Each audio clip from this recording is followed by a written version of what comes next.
Agar men Shahzodni o'rnida bo'lganimda, menga shunaqangi jon kuydirib video qilarmidi, qilmasmidi, menga vashshe bezardi.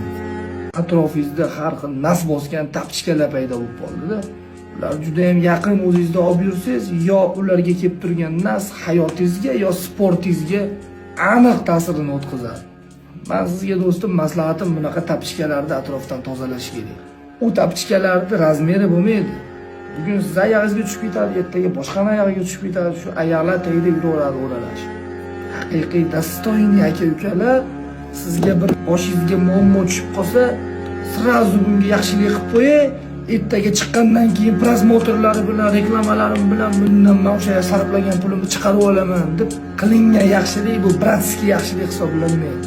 Bu haqiqiy kishkavata ertangi kuniga kishkasiga podgotovka qilgan, haqiqiy va shu kishkasiga povotini bergan kalamushlarda ish bo'ladi. Do'stim, hali men sizga aytyapman, g'alabali kunlari juda ham ko'p, hali dunyolarida katta arenalarda g'alaba qozonadi. Agar men Shahzodni o'rnida bo'lganimda, menga shunaqangi jon kuydirib video qilarmidi, qilmasmidi, menga vashshe bezardi.